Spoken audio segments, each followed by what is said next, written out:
سید الشہداء امام حسین علیہ السلام کے ایک خطبے کا چھوٹا سا حصہ آپ مومنین کی گوش گزار کیا. آپ اس کے ترجمے سے واقف ہیں اور آپ عنوان مجلس سے بھی واقف ہیں. انشاءاللہ صلوات پڑھیں محمد و آل محمد کی ذات پر.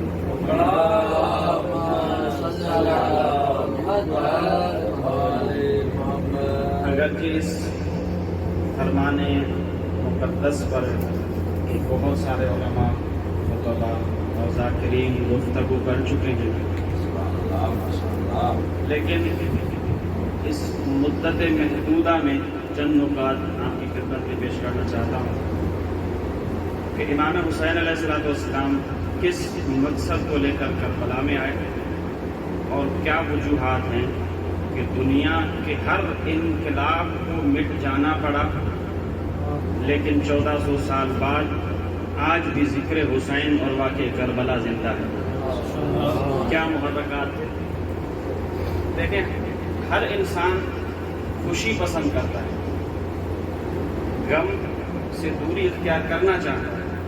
کیا وجہ ہے قوم میں 1400 سال سے غم کو سینے سے لگائے ہوئے ہیں؟ آسان سی مثال ہے، اگر انسان کے ہاتھ میں کانٹا چبھ جائے یا کوئی ایسی چیز جو اسے ضرر پہنچا رہی ہو تو وہ اس سے بیزار ہوتا ہے. یہ کیا وجہ ہے کہ مومنین اپنے دل میں تیر کھا کر زخمی دل رکھ کے ان دردوں کو زندہ رکھے ہوئے ہیں جو ایک فقط کہانی نہیں تھی بلکہ اس کے پیچھے ایک حقیقت تھی، جس کی اصل وجہ یہ تھی کہ حسین ابن علی اور کام حسین ابن علی، کار حسین ابن علی نوع انسانیت سے تعلق رکھتا تھا. اگر مقصد فقط حسین ابن علی کا اپنا ہوتا، ذاتی ہوتا، تو باقی محرکات کی طرح یہ بھی بلا دیا جاتا، لیکن نوع انسانی سے تعلق رکھ رہا تھا مقصد کربلا، اور نوع انسانی نے اسے اپنے دل میں 1400 سال تک زندہ رکھا. وہ محرکات کیا تھے؟ امام حسین علیہ السلام کے خروج مدینہ سے پہلے ایک بہت بڑا مقدمہ ہے جس کے لیے حسین ابن علی کو تیار کیا گیا تھا. وہ کیا تھا؟ ہم چلتے ہیں ابتداء دین کی طرف کہ رسول اللہ کو جب مبعوث کیا گیا اس وقت عرب معاشرے کی کیفیت یہ تھی کہ وہ قومیت میں مصروف تھے، اپنی قومیت کو فوقیت دیتے تھے. عرب عجم کو ایک غلیظ نگاہ سے دیکھتا تھا کہ اگر فضیلت کائنات میں خدا نے دی ہے تو وہ صرف عرب کو ہے. اور عرب قبیلوں میں پھر ایک کیٹیگریز تھی، کچھ لوگوں پر حکومت کرتے تھے. توجہ میرے ساتھ رہے، میں جلدی اس کو سمیٹ رہا ہوں کیونکہ وقت بہت کم ہے. عربوں کی کنڈیشن یہ تھی کہ ان کے اندر قبائلی سسٹم تھا، وہ غیر عرب کو کوئی اہمیت نہیں دیتے تھے، غیر عرب کو ایک غلیظ نظر سے دیکھتے تھے. اپنے اندر ان کے اندر ایک کیٹیگریز تھی جن میں کچھ لوگ کچھ پر حکومت کرتے تھے. سب سے بڑی چیز وہ اپنی ذات اور اپنی شخصیت کو فوقیت دیتے، جبکہ اسلام اس چیز کی اجازت نہیں دیتا، اسلام نہیں آیا تھا. اس طرح کے غلیظ نظام میں پیغمبر اسلام کا مبعوث ہونا اور انہیں ان چیزوں سے روکنا کہ اسلام میں صرف ایک ہی چیز ہے، جو فرائض زیادہ انجام دے فضیلت وہی زیادہ رکھتا ہے. کوئی قبیلہ نہیں ہے، کوئی ذات نہیں ہے اور کوئی عشیرہ نہیں ہے.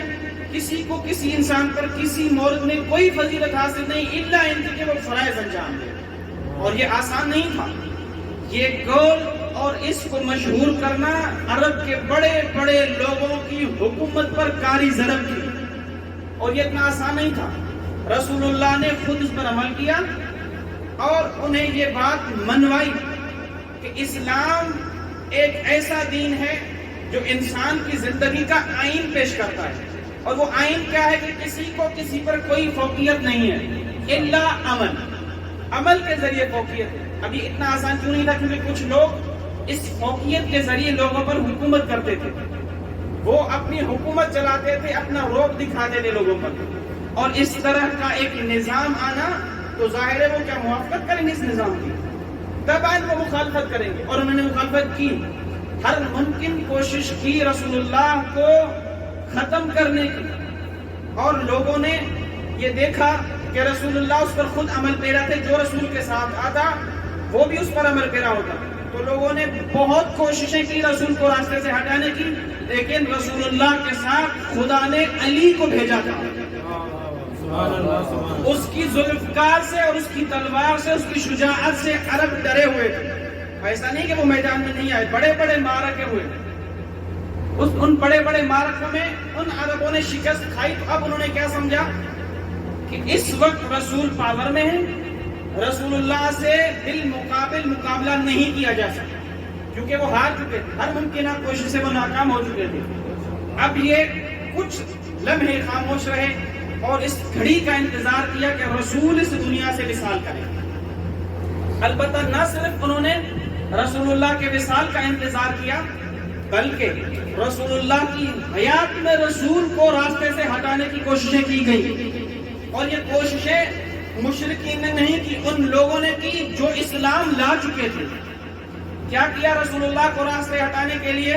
سب سے پہلی کوشش، جب ایک اندھیری رات میں بادلوں کے سائے میں رسول اللہ ایک گھاٹی سے گزر رہے تھے، تو مسلمانوں نے وہاں ایک پروپیگنڈا کیا کہ رسول اللہ کو کسی طریقے سے اس کھائی میں گرا دیا جائے۔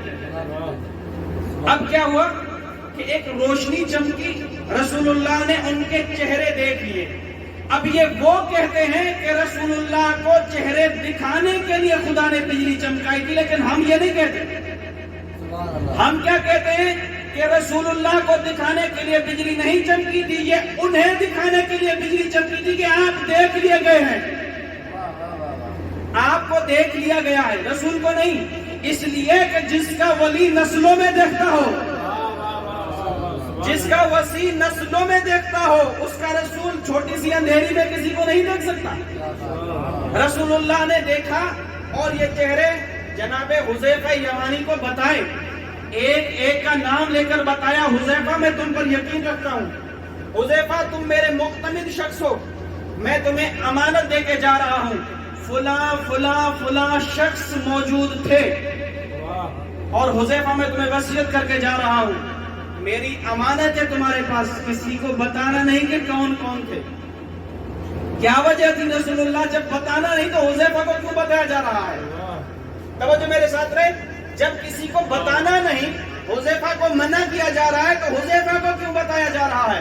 گویا کہ رسول اللہ فرمانا چاہتے ہیں میں ہوں ایک معصوم نبی، میں کسی کا عیب ظاہر نہیں کر سکتا، میں حذیفہ کو بتا کر اور منع کر کے ایک فیصلہ چھوڑے جا رہا ہوں، 1400 سال کے بعد والے مسلمانوں کو پتا چلے گا کہ وہ کون کون تھے، کیونکہ جو جو شامل ہیں ان کے دلوں میں ایسی تڑپ ہوگی، بار بار حذیفہ سے پوچھیں گے میرا نام تو نہیں تھا، میرا نام تو نہیں تھا، حذیفہ بتائے گا نہیں۔ اب جو جو حذیفہ سے پوچھے گا وہ دلیل بنے گا کہ وہ شامل تھا، بھائی جب جرم میں شامل نہیں ہے پوچھتے کیوں ہو؟